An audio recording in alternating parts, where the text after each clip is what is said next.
Everyone, आप सब लोग कैसे हैं? मैं आशा करता हूँ आप सभी लोग अच्छे होंगे और आपकी पढ़ाई भी एकदम अच्छे से चल रही होगी।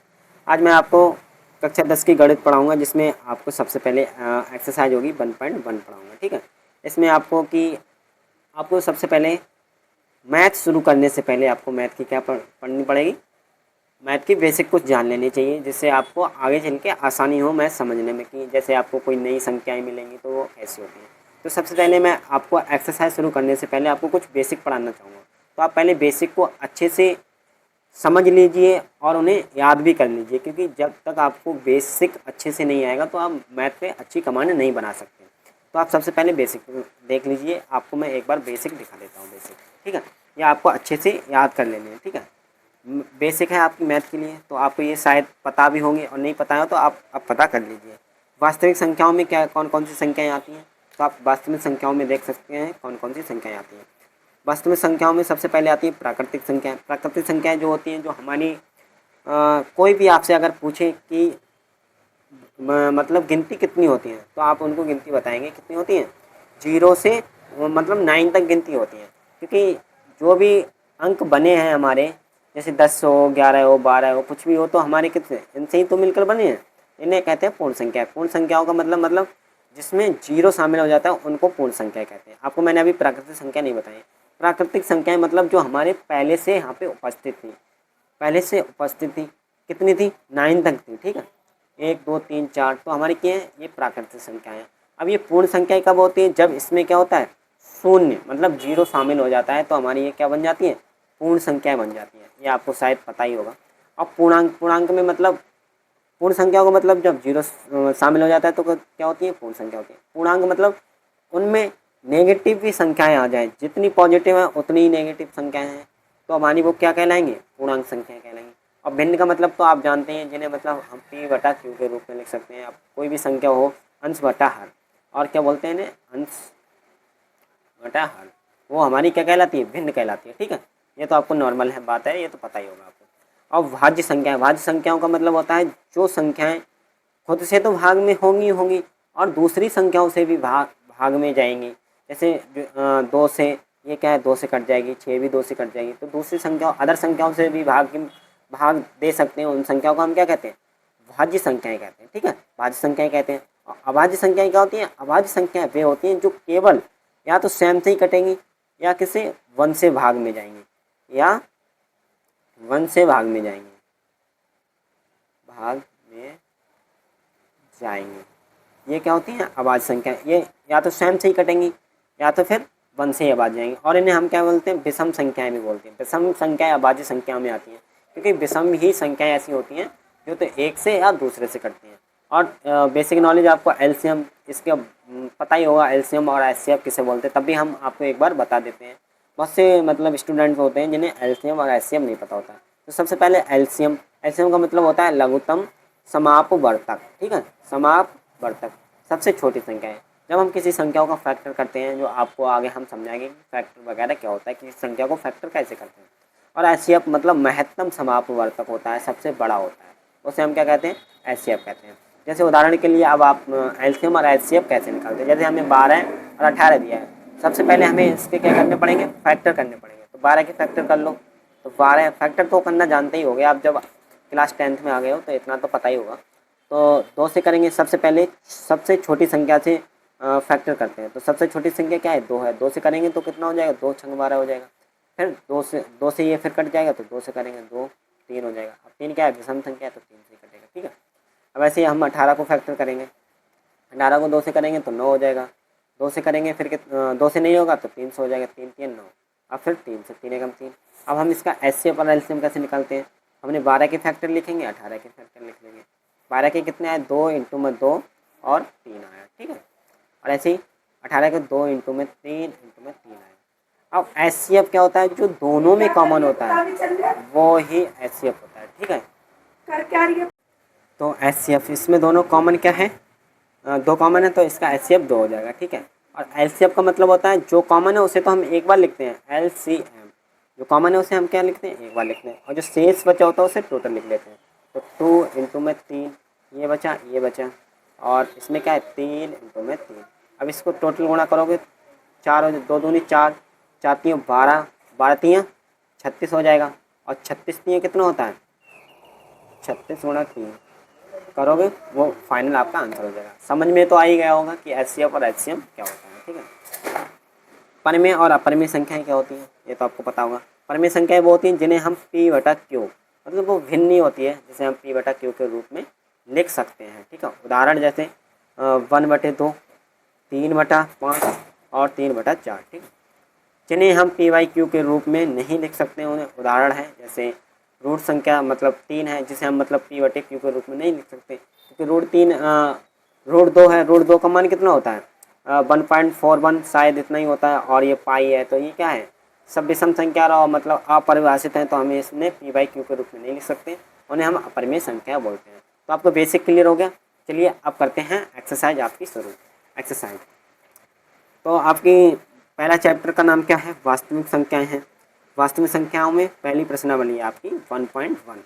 ठीक है, इसमें पहला ही क्वेश्चन आपसे पूछा गया है कि निम्नलिखित संख्याओं को अभाज्य गुणनखंड, गुणनखंड अभी मैंने आपको करना सिखाया था कि 18 और 6 का एग्जाम्पल दिया था, अभाज्य गुणनखंड के रूप में व्यक्त कीजिए। इनका कुछ नहीं करना है, आपको अभाज्य गुणनखंड के रूप में व्यक्त करना है ना, आपको इसमें एलसीएम वगैरह कुछ भी नहीं निकालना है। जैसे हमें पहले दिया है 140 दिया। ठीक है, तो क्या लिखना है? हल लिखना है। तो 140 को लिख लें, 140। इसे क्या करना है? अभाज्य गुणनखंड के रूप में व्यक्त करना है। ठीक है, तो 2 से कर सकते हैं, 2 सत्ते 14 हो जाएगा। ठीक है, फिर 2 से हम कर सकते हैं इसे, 2 तियाँ 6 हो जाएगा, 1 बचा तो 5 हो जाएगा, तो 2 पंजे 10 हो जाएगा। ठीक है, और जिनको भी अभाज्य गुणनखंड नहीं आता है तो वो आप कमेंट कर सकते हैं, तो मैं इसके ऊपर सेपरेट वीडियो बना दूंगा। ठीक है, अब यह क्या है? विषम संख्या है, या तो खुद से कटेगी, अब मतलब 2 के अलावा किसी दूसरे से कटेगी, तो ये सम तो नहीं है, तो सम संख्या से नहीं कटेगी, विषमी संख्या से कटेगी, या तो 3 से कटेगी या तो 5 से कटेगी। तो 3 एकम 3, 3 से नहीं कटेगी, तो आप ट्राई किससे करेंगे? 5 से करेंगे, तो 5 से कट जाएगी। 5 सत्ती 35 होता है। अब ये क्या है? 7 है, तो 7 से कटेगा। ठीक है, ये हो गया। अब इससे हमें किस में व्यक्त करना है? अभाज्य गुणनखंड में व्यक्त करना है, तो हम इसे लिख सकते हैं 140 2 इंटू में 2 1 2 5 और 7, ऐसे लिख सकते हैं। ये हमारा हो गया अभाज्य गुणनखंड। और अच्छे तरीक़े से लिखना चाहोगे तो ये हो जाएगा 2, 2 की पावर 2, क्योंकि 2 कितनी बार है? 2 बार है, इंटू में 5 इंटू में 7, ये हमारा फाइनल आंसर हो जाएगा। ऐसे हमें सबको व्यक्त करना है। ऐसे ही क्या है? दूसरा दिया है हमें, दूसरा दिया है 156, इसको भी करना है, तो 156 को करेंगे, करो 156 अपॉन में इसको भी 2 से मतलब इसका फैक्टर करना है आपको, तो फैक्टर करो, तो 2 सत्ते 14 हो जाएगा, 1 बचा, यहाँ पे 16 हो जाएगा, 2 अट्ठे 16 हो जाएगा। फिर 2 से करो, 2 तियाँ 6, 1 बचा, 2 नेम 18। अब ये 2 से नहीं कटेगा तो किससे करेंगे? 3 से, 3 एकम 3, 3 तियाँ 9 हो जाएगा। अब ये क्या है? विषम संख्या, तो स्वयं से कटेगी या तो 1 से कटेगी, तो 13 एकम 13 है, इसके ये फैक्टर हो गए। इसे हमें कैसे व्यक्त करना है अभाज्य गुणनखंड में? तो 156 बराबर कैसे लिखेंगे? 2 इंटू में 2 इंटू में 3 इंटू में 13। और इसको और सही तरीके से लिखेंगे तो 2 कितनी बार है? 2 बार है, तो 2 बार लिख सकते हैं, 3 इंटू में 13, ये इसका आंसर हो जाएगा। ऐसे ही आप इसको कर लें, इसको भी कर लें, इसको भी कर लें, या आपको मैं होमवर्क दे दूँ या फिर करके बता दूँ? चलो एक और करके बताता हूँ। 38, फिर ये आपको क्या है? होमवर्क है, आपको ये ज़रूर ट्राई करना है। जब तक आप खुद से मैथ नहीं करोगे, तो जब खुद से मैथ करोगे तो आपसे क्वेश्चन बनेंगे, तो आपको कॉन्फिडेंस आएगा कि मैथ मुझे समझ में आ रही है। ठीक है, ये दोनों संख्या आप घर पे करना। ये मैं आपको और करके दिखाता हूँ। दूसरा क्या, तीसरा हमें दिया है 38 25 दिया है। ठीक है, इसको करना है, तो आप क्या लिखेंगे? हल लिखेंगे 38 और 25। अब ये देखो, हमें ये भी देखना होता है कि पीछे हमें संख्या सम दी है विषम दी है, तो उसी हिसाब से हमें फैक्टर डालना होता है। ये विषम संख्या दी है तो 2 से तो कटेगी नहीं, या तो 3 से या तो 5 से कटेगी, क्योंकि 2 के बाद 3 या 5 मतलब 4 आते हैं, 4 भी एक सम है, तो 2 से नहीं कटेगी। तो हमें इसको ट्राई करना चाहिए 3 से या 5 से। 3 से करेंगे, 3 एकम 3, 3 दूनी 6, फिर 2 बचेगा, 3 सत्ते की, तो 3 से कट जाएगी, तो 3 से हम काट सकते हैं। तो 3 एकम 3, 3 दूनी 6, कितना बचेगा? 2 बचेगा, तो 3 सत्ते 21 हो जाएगा। 21 यहाँ पे कितना हो गया था? 22, तो 21 बचा 1, 3 पंजे 15 है। फिर ये किससे कटेगा? 3 से कट जाएगा ना? हाँ, 3 से कट जाएगा, 3 से फिर काटो, 3 चौक 12 हो जाएगा, 3 चौक 12 हो गया, और 3 दूनी 6, 1 बचेगा, 3 पंजे 15 हो जाएगा। अब 3 से कटेगा, 3 एकम 3, 3 नहीं कटेगा। अब किससे कटेगा? 5 से कटेगा, तो 5 अट्ठे 40 होता है, बचा 2 25 होगा, 25 हो गया। ठीक है, अब ये किससे? 3 से नहीं कटेगा, 5 से ही कटेगा, 5 एकम 5 बचा 3, तो 35 हो जाएंगे यहाँ पर। तो 5 से तो 35, तो 17 हो जाएगा। 17 एक विषम संख्या तो स्वयं से कटेगा, तो ये कितना हो गया, 1 हो गया। तो इसको हम अभाज्य गुणनखंड में व्यक्त करेंगे तो कैसे करेंगे, 38 25 बराबर में 3 में क्या दिया गया है कि पूर्णांकों के निम्नलिखित युग्मों के HCF और LCM ज्ञात कीजिए तथा इनकी जांच कीजिए कि दो संख्याओं का गुणनफल HCF इंटू LCM है। मतलब हमें जांच करना है कि जो हमें ये संख्याएं दी गई हैं उनका LCM इंटू HCF दोनों संख्याओं के गुणनफल के बराबर है या नहीं है। इसमें देखो ये पूछा गया है, पूर्णांक निम्नलिखित की जांच कीजिए संख्याओं का गुणनफल। संख्याओं का गुणनफल मतलब इनको गुणा करेंगे, इनका गुणनफल इनकी HCF और LCM के बराबर होना चाहिए। तो सबसे पहले हमें क्या करना पड़ेगा, HCF और LCM निकालना है। तो निकालिए। देखो पहली संख्या हमें क्या दी गई है, 26 दी गई है। तो 26 को सबसे छोटी संख्या से काटेंगे तो 2 से, 2 एकम 2, 2 तियाँ 6। अब 13 है, 13 क्या है, अभाज्य संख्या है। तो 13 या तो 1 से कटती है अभाज्य संख्या या स्वयं से कटती है। तो ये किससे कटेगी, 13 से कटेगी। 13 एकम 13 हो गया। ऐसे अब 91 को गुणनखंड कीजिए 91 के। तो इससे सबसे छोटी संख्या 2, 2 से तो नहीं कटेगा, 3, 3 से भी नहीं कटेगा। तो ये किससे कटेगा, 13 से कटेगा या 7 से कटेगा, क्योंकि 7 एकम 7, 7 एकम 7 कितने बचे, 2 बचा। 2 इधर ले जाएंगे कितना हो जाएगा, 21 हो जाएगा। 7 तियाँ 21, 13 हो गया। अब फिर ये अभाज्य संख्या हो गई तो इसे 13 से फिर हो जाएगा 1 हो गया। अब इनका मुझे LCM और HCF लिखना है। तो 26 बराबर कितना आया, 2 इंटू 13, ठीक है। और ये आया 91 बराबर में आया 7 इंटू में 13। तो HCF क्या होता है, मतलब common factor, lowest common factor. तो इसमें क्या कॉमन आ रहा है, 13 आ रहा है। तो HCF तो 13 हो जाएगा। और LCM जो कॉमन आ रहा है उसे एक बार लिखते हैं, जो बचा हुआ उसे शेष लिख लेते हैं। तो कॉमन कितना है, 13 है। तो 13 को एक बार लिख लिया, शेष बचा तो 2 इंटू में 7। अब इनकी मल्टीप्लाई करोगे, 7 दूनी 14 हो जाएगा। 14 इंटू में 13, 13 हो जाएगा, ठीक है। अब इन दोनों की पूरे की गुणा करोगे तो कितना हो जाएगा, इसकी और इसकी गुणा करोगे तो टोटल ये हो जाएगा तुम्हारा 13 13 3 39, 13 चौक 52, 52 के 2 बचे, हासिल लगा 5, ठीक है। शेषफल बचा 13 कम 13, 13 और 5 18, कितना हो गया, 182 हो गया, ठीक है। अब इसकी और इसकी गुणा करो, तो इसकी और इसकी गुणा करेंगे 13 इंटू में 182 इक्वल टू बोलना है कि HCF मतलब इन संख्याओं की गुणा। तो संख्याएं की गुणा 26 इंटू 91। अब इसकी और इसकी गुणा करोगे तो ये कितना आएगा, ये गुणा करके आप देखेंगे तो ये आएगा 2366, ठीक है। अब इनकी इनकी गुणा करोगे तब भी कितना आएगा, 2366। तो हमारे ये क्या हो गया, प्रूफ हो गया कि इसका LCF और LCM कितना है, संख्याओं के गुणनफल के बराबर है। पहला क्वेश्चन हो गया, समझ में आ गया आपको। ऐसे अब क्या करना है, हमें सेकंड करना है। तो सेकंड का करेंगे हल, ठीक है। यहाँ पे भी लिख लेना। तो अब सेकंड को देखो एक बार। अब सेकंड को हम करेंगे, पहले दिया हमें 510, ठीक है। 510 को कर लो, इसे फैक्टर करेंगे। तो सबसे छोटी संख्या से पहले करते हैं, तो 2 से, 2 एकम 2, कितना बचा, 1 बचा। तो इधर जाएगा कितना हो जाएगा, 11 हो जाएगा। 2 पंजे 10, ठीक है। 11 था, 10 हो गया तो 1 बचा, फिर 2 पंजे 10। अभी किससे कटेगा, 3 से नहीं कटेगा, 4 से भी नहीं कटेगा। अब ये किससे कटेगा, 5 से कट जाएगा। 5 तियो 15, फिर 5 एकम 5। अभी क्या है, अभाज्य संख्या। अभाज्य संख्या का मतलब होता है या तो खुद से कटेगी या वो 1 से कटेगी। तो ये किससे कटेगी, खुद से कटेगी। तो 31 एकम 31, इसके ये गुणनफल हो गए। अब दूसरी संख्या क्या है, 92। तो इसका भी फैक्टर कर लो। ये क्या है, सम संख्या, तो 2 से कट जाएगी। तो ये हो जाएगा 2 चौक 8, 1 बचा, 2 छंग 12, फिर 2 से कट जाएगी। 2 दूनी 4, 2 तियाँ 6। अब ये क्या हो गई, अभाज्य संख्या हो गई। तो अभाज्य संख्या है तो खुद से कटती है, तो खुद से ही कटेगी ये। तो 23 एकम 23। तो इसका भी हमें क्या करना है, HCF और LCM निकालना है। तो लिख लेंगे 510 बराबर कितना फैक्टर आया, 2 इंटू में 5 इंटू में 3 इंटू 1 और कितने 92 का कितना आया, 2 इंटू 2 इंटू 23। अब जिसमें जो कॉमन है HCF हो जाएगा हमारा। कॉमन क्या है, 2 कॉमन है और तो कोई नहीं है, तो इसका 2 HCF हो गया, ठीक है। और LCM क्या होता है, जो कॉमन है उसे एक बार लिखते हैं, ठीक है। तो इसका तो ये हो गया 2, और एक बार लिखते हैं, जो शेष बचा उसे पूरा लिख लेते हैं। 5 इंटू में 31 और इंटू में ये कितना है 2 और इंटू में ये हो जाएगा 23। आप इसको पूरा मल्टीप्लाई करोगे तो लगभग ये आएगा 23,460। ये हम आपको मल्टीप्लाई इसलिए नहीं कर रहे हैं क्योंकि वीडियो ज़्यादा लंबा हो जाएगा। अगर आप इसे मल्टीप्लाई करके देखेंगे तो इतना ही आएगा 23,460। आप एक बार क्योंकि आप मल्टीप्लाई करके देख सकते हैं, इतना ही इसका आएगा। अब क्या हो गया, एलसीएम और एलसीएम का गुणनफल उन्होंने बोला है कि जांच कीजिए कि संख्या को गुणनफल नहीं हुई, तो इसमें भी वही सेम करना है।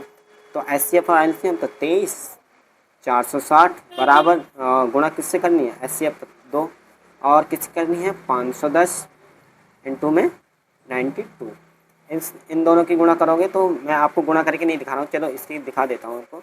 0 2 छंग 12 के 2 हो गए, यहाँ से लगा 1 2 चौक 8 1 9 हो गया, 2 3 6 हो गया, 2 चौक 4 हो गया, मतलब ये हो गया 46,920। तो इसकी गुणा करोगे तब भी ये कितना आएगा 46,920।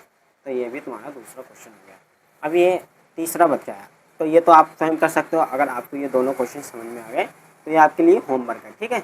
होमवर्क है, आपको एक बार ट्राई करना है, क्योंकि मैथ एक ऐसा सब्जेक्ट है जब तक तुम खुद से प्रैक्टिस नहीं करोगे तब तक आपकी मैथ अच्छी नहीं होगी। तो आपको ये होमवर्क है, ज़रूर ट्राई कीजिएगा, ठीक है।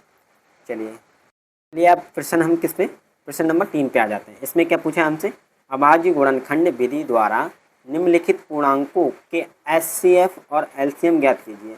तो क्या करना है हमें, एलसीएफ और एलसीएम। अब हमें इसमें क्या दिया है, 3 संख्या दे दी है। पहले हमने किसके 2 संख्याओं के निकाले थे, अब इसमें क्या हो गया 3 संख्याएँ हो गई हैं। तो 3 संख्या का भी जैसे हमने 2 का निकाला था वैसे ही 3 संख्याओं का निकलेगा। क्या करना है हमें, तीनों का एक एक करके बारी बारी फैक्टर लिखना है, फिर उनमें जो कॉमन होगा वो हमारा क्या हो जाएगा एचसीएफ हो जाएगा, और जो मतलब शेष बचेगा उसकी भी मल्टीप्लाई कर देंगे तो वो एचसीएफ हो जाएगा। चलिए देखिए कैसे होगा। इसमें भी मैं आपको 2 कर दूंगा, एक आपको होमवर्क दूंगा, क्योंकि जब तक आप स्वयं प्रैक्टिस नहीं करेंगे तो आपको नहीं लगेगा। जब आप स्वयं से क्वेश्चन कर लेंगे तो आपके अंदर भी कॉन्फिडेंस आएगा कि हाँ मुझे अब क्या है मैथ समझ में आ रही है। थोड़ा वीडियो ब्लर हो रहा है, कोई दिक्कत नहीं है, आप वेट कर सकते हैं तो हो जाएगा सही, ठीक है। तो पहला कह दिया 12 का फैक्टर करेंगे तो सम संख्या 2 से हो जाएगी, तो 2 छंग 12 है। अब 2 से करेंगे 2 3 6, अब क्या है अभाज्य, तो 3 से कटेगा 3 कटेगा, ये तो 2 का हो गया। अब 15 का करेंगे तो 15 क्या करेंगे 3 से कटेगा, 3 पंजे 15, अब ये 5 से कटेगा, ठीक है। इसके ये फैक्टर हो गए। अब 21 के फैक्टर करेंगे तो 21 3 से कट जाएगा, 3 सत्ते 21 7 एकम 7 हो गया। अब मुझे क्या करना है सबके लिख लेंगे, 12 15 और 21 बराबर कितना दिया इसका फैक्टर 2 इंटू 2 इंटू में 3, इसका दिया 3 इंटू में 5 और इसका दिया 3 इंटू में 7, ठीक है। अब इसमें कॉमन देख लो क्या है, ये हमारा क्या है कॉमन है, तो ये हमारा क्या हो जाएगा एचसीएफ हो जाएगा, ठीक है। एचसीएफ हो जाएगा 3। और एलसीएम में क्या होता है एलसीएम, जो कॉमन है उसे तो एक बार लिखते हैं और जो बचा हुआ उसे लिख लेते हैं। 2 इंटू में 2, एक ये बचा और 5 इंटू में 7। इस टोटल की गुणा करोगे 2 3 6 6 दूनी 12 12 पंजा 60 60 इंटू में 7, तो 7 छंग 42 मतलब 720 हो गया। ये हमारा हो गया एलसीएम इंटू एचसीएफ। बस समझ में आया। ऐसे ही क्या करना है हमें सेकंड क्वेश्चन, इसमें 17 दिया है 23 दिया 29 दिया, इसमें भी हमसे क्या एचसीएफ और एलसीएम निकाला है। तो इसको सॉल्व करेंगे तो 17 का फैक्टर कर लो, 17 का करेंगे विषम संख्या है तो 17 से ही कटेगा, 17 कम 17 एक ही आया इसका, और 23 है ये भी विषम है तो ये किससे कटेगी, ये भी 23 से ही कटेगी, तो 23 कम 23 आ गया। ये क्या है 29, ये भी विषम संख्या तो 29 से ही कटेगी ये बार। तो सबके फैक्टर लिख लो 17 23 और 29, सबके फैक्टर लिखेंगे, ठीक है। तो इसके क्या दिए हैं 17 इंटू में 1, इसका क्या दिया है 23 इंटू में 1 और इसका 29 इंटू में 1। तो इसमें क्या कॉमन है, एक कॉमन है, तो इसका एचसीएफ कितना हो जाएगा, एचसीएफ हो जाएगा 1, और एलसीएम कितना होगा एलसीएम। कॉमन को तो एक बार लिख लेंगे और जो टोटल बचा उसे लिख लो 17 इंटू में 23 और 29, ठीक है। आप इन सबको गुणा करेंगे तो ये आएगा, एक बार आप गुणा करके देख लीजिए, जितना भी आए वो आपका आंसर हो जाएगा, ठीक है। समझ में आया। अगर ये आपको क्वेश्चन समझ में आया तो ये आपका क्या है तीसरा वाला होमवर्क है। आई होप मैं ऐसा करता हूँ आपको ये आसान लग रही होगी मैथ, ठीक है। एक बार ज़रूर ट्राई कीजिएगा इसको। चलिए अब आ जाते हैं क्वेश्चन नंबर 4 पे हम। देखिए क्वेश्चन नंबर 4 पे आप आ जाते हैं। इसमें क्या पूछा है हमसे, HCF 306 और 657 बराबर 9 दिया है। मतलब हमें इन दोनों संख्याओं का HCF कितना दिया है, 9 दिया है, ठीक है। और इसमें पूछ रहा है LCM, इनका LCM क्या होगा, हमें HCF दे दिया और LCM पूछ रहा है। तो हमने सबसे पहले आपको बेसिक मैथ में आपको इसका फॉर्मूला बताया था। क्या बताया था कि HCF, पहले आप यहाँ पे लिखेंगे हल, जैसे आपको बोर्ड में लिखना है ना वैसे मैं आपको पूरा लिख के बताऊँ कि कैसे आपको बोर्ड में लिखना है। जैसे मैंने लिखा था तो मेरे 98 नंबर आए थे मैथ में, वैसे ही मैं आपको बताऊंगा कि आप अगर मेरे चैनल को फॉलो करेंगे तो पूरा आपको प्रोसेस बताऊंगा कि आपको पेपर भी कैसे लिखना है, ठीक। तो आप मेरे वीडियो में बने रहिए, एंड तक जरूर देखिएगा मैथ। आपकी मैथ जब लास्ट तक आप मेरे साथ बने रहेंगे तो आपकी मैथ बहुत आसान सब्जेक्ट लगेगा आपको, ठीक है। तो इसमें हमसे क्या पूछा, HCF पूछा। तो मैंने आपको शुरू में ही बताया था फार्मूला कि HCF इंटू में LCM बराबर क्या होता है, दोनों संख्याओं का गुणनफल, दोनों संख्याओं का गुणनफल। तो दोनों संख्याएं क्या दी है, ये दी है और ये दी है, ठीक है। अब HCF कितना दिया है, हमें 9 दिया है, तो 9 हो जाएगा। हमसे क्या पूछा है, LCM पूछा है, दोनों संख्याओं का गुणनफल हमें क्या दिया है, 306 दिया है, इंटू में 657 दिया है, ठीक है। तो ये 9 है, गुणा में है तो नीचे चला जाएगा ये। तो LCM बराबर कितना हो जाएगा, 306 इंटू में 657 अपॉन में 9 से। अब इसको भाग दे दो, 3 से भाग दोगे, 3 एकम 3 0, 3 दूनी 6, इसको दोगे 3 3 9, इसको भाग दोगे 3 से तो ये कट जाएगा 3 3 9 और एक बचेगा 12 हो जाएगा, तो 3 चौक 12, तो कितना हो जाएगा 34 इंटू में 657।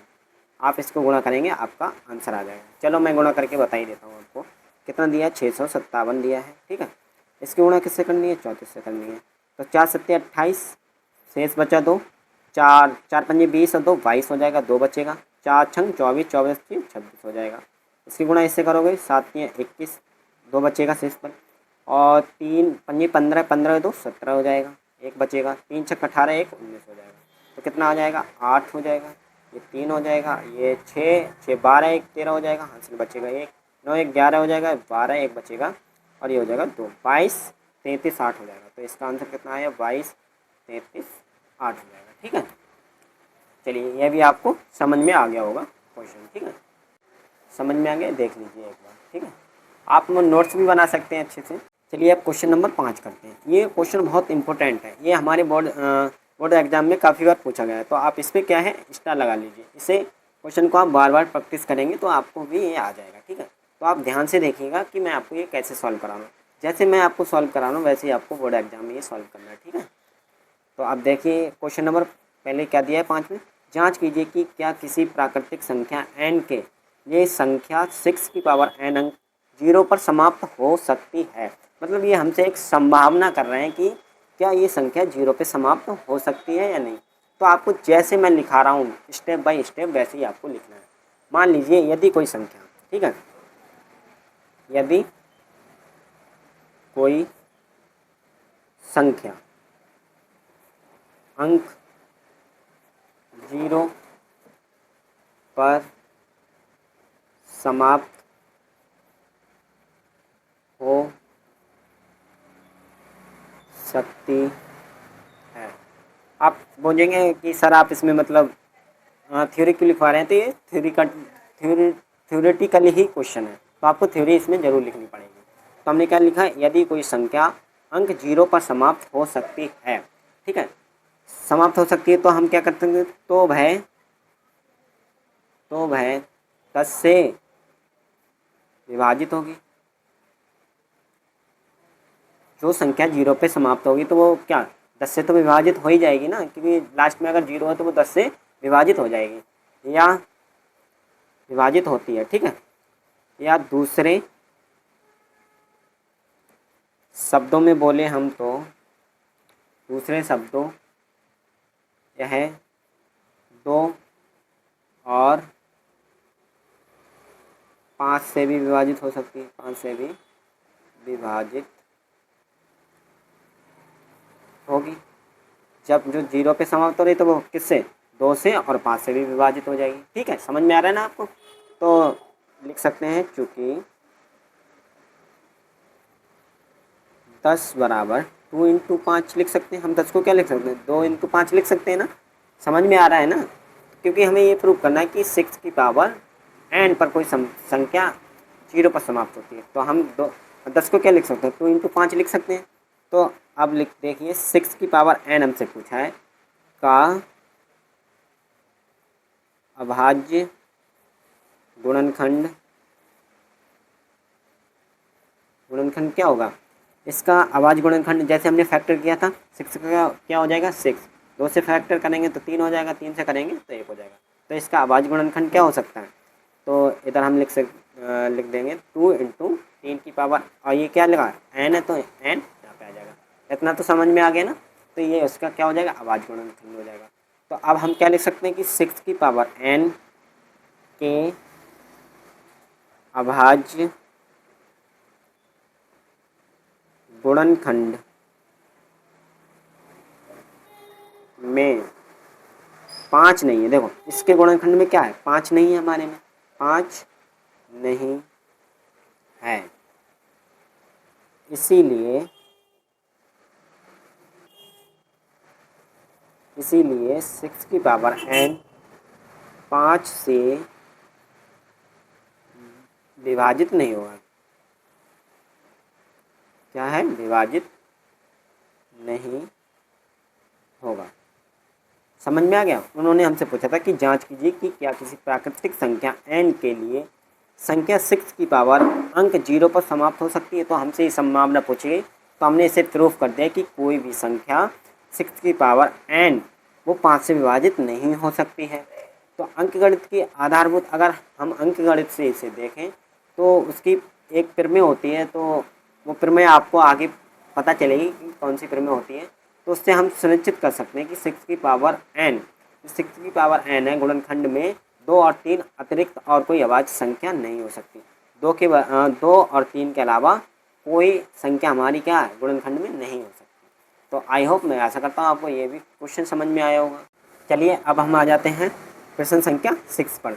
अब ये हमसे प्रश्न संख्या 6 में क्या पूछ रहे हैं कि व्याख्या कीजिए कि 7 गुणा 11 गुणा 13 प्लस है, ये प्लस 13 और 6 गुणा 6 गुणा 5 गुणा 4 गुणा 3 गुणा 2 गुणा 1 प्लस 5 भाज्य संख्याएं क्यों हैं। मतलब उनसे ये रीजन पूछ रहे हैं कि ये भाज्य संख्याएं क्यों हैं। तो आप जानते हैं भाज्य संख्याएं क्या होती हैं, जो मतलब किसी से मतलब या तो स्वयं से तो भाज्य हो ही जाएंगी, और अदर किसी से भी भाज्य हो जाए तो वो क्या कहलाती है, भाज्य संख्या कहलाती है। जैसा कि मैंने आपको शुरू में बताया था। तो ये हमसे पूछ रहे हैं तो क्यों है, तो हमें इनका रीजन बताना है। तो हम इसमें क्या लिख सकते हैं, सबसे पहले आप लिखेंगे हल, ठीक है, कि भाज्य संख्याओं के 2 से अधिक, मतलब जो भाज्य संख्या क्या कहलाती है, 2 से अधिक या 2, कम से कम 2 तो उनके भाजक हों, 2 से अधिक भाजक होते हैं, 2 या 2 से अधिक भाजक होते हैं, उन्हें क्या कहते हैं, भाज्य संख्या कहते हैं। तो हमें क्या दिया गया है, तो दिया गया है क्या दिया गया है, 7 गुणा 11 गुणा 13 प्लस 13, ये दिया गया है, ठीक है। अब इसमें से हम क्या कर सकते हैं, 13 कॉमन ले लें, 13 कॉमन लेंगे तो कितना हो जाएगा, 7 गुणा 11 गुणा 1 प्लस 1, ये हो जाएगा हमारे पास, ठीक है। इसमें से हम कॉमन ले लेंगे तो क्या बचेगा हमारे पास, ये हो जाएगा। अब इसमें इससे मल्टीप्लाई कर दो अंदर में, ठीक है। 13 इंटू में 7 की गुणा करेंगे 11 से तो कितना हो जाएगा, 77 हो जाएगा, प्लस 1 हो जाएगा। 13 इंटू 77 में 1 जोड़ेंगे तो कितना हो जाएगा, 78 हो जाएगा, ठीक है। अब इसकी इससे मल्टीप्लाई करोगे तो इसकी इससे मल्टीप्लाई करोगे तो ये हो जाएगा 13, और इससे करनी है 78 से, 78 से मल्टीप्लाई कर लो इसकी, तो 8 या 24 के 4 हासिल आ गए, तो 7 या 21 21 2 23 हो गया, ठीक है। 7 और 1 से करेंगे तो 8 हो जाएगा, इससे इसकी करेंगे तो ये हो जाएगा, तो 4 7 3 11 1 और 9 1 10 हो जाएगा, मतलब 1004 हो जाएगा, ठीक है। कितना हो गया, 1004 हो गया। अब ऐसे ही हमें क्या दिया है, दूसरी संख्या दी गई है, तो ऐसे हम दूसरी संख्या लिख सकते हैं। दूसरी संख्या क्या दी गई है, 6 इंटू में 5 इंटू में 4 इंटू में 3 इंटू में 2 इंटू में 1 प्लस 5 दिया है। अब ऐसे हमें कोई इसकी भाज्य संख्या देखनी है। अब ये क्या है 14 है, तो इसको हम जब फैक्टर करेंगे तो ये भाज्य हो सकती है ये वाले। तो ऐसे हमें ये भी देखना है ये भी किसी से भाज्य है या नहीं है। अगर ये दोनों संख्याएं भाज्य हो गई तो हम इन्हें बोल सकते हैं कि ये क्या है भाज्य संख्याएं हैं। ठीक है, इसमें से हम क्या कॉमन ले सकते हैं, 5 यहाँ पे दिया है, 5 यहाँ पे भी दिया है, तो हम यहाँ से 5 कॉमन ले सकते हैं, तो 5 कॉमन ले लेंगे। 6 इंटू 6 7 इंटू में 6 इंटू में 4 इंटू में 3 इंटू में 2। ठीक है, अब 5 हमने कॉमन ले लिया तो यहाँ पे 1 बचेगा। अब इसके अंदर अंदर मल्टीप्लाई कर लो, 7 छंग 42 हो जाएगा, 3 चौक 12, 12 दूनी 24 हो जाएगा। ठीक है, प्लस 1 हो जाएगा। इसके इससे मल्टीप्लाई करोगे तो ये कितना हो जाएगा, 24 की गुणा करनी है किससे, 42 से करनी है। 4 दूनी 8 हो जाएगा, 4 हो जाएगा, 4 चौक 16 हो जाएगा, बचेगा 1, 4 दूनी 8, 1 9 हो जाएगा। कितना हो जाएगा, 8 हो जाएगा। और 4 और 6 कितना 10 हो जाएगा, शेष फल 1 बचेगा, और ये 9 1 10 हो जाएगा। 10 इसमें क्या करना है, प्लस 1 करना है, तो कितना हुआ, यहाँ पे 10 है। ठीक है, 1008 प्लस 1। ठीक है, इसकी गुणा किससे करनी है, मतलब 1 जोड़ना है तो कितना हो जाएगा, 1009 हो जाएगा। इसकी गुणा 5 से करनी है, तो 5 से गुणा करोगे तो 5 नियम 45 हो जाएगा, और 0 5 एकम 5 हो जाएगा। अब कितना बचा, ये हो गया 50, 45 हो गया। ठीक है, ये 50 है। अब तुम देख सकते हो कि इस संख्या में क्या है, एक से ज़्यादा इसके भी विभाजित है। इसे भी आप गुणनखंड करके से देख सकते हैं, 50 इंटू 45, इसे इसके भी गुणनखंड करोगे तो इसके काफ़ी गुणनखंड हो जाएंगे, और इसके भी काफ़ी गुणनखंड हो जाएंगे। तो हम क्या बोल सकते हैं कि अतः दी गई संख्याओं के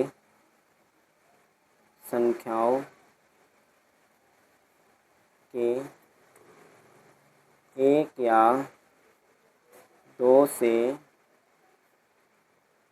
अधिक गुणनखंड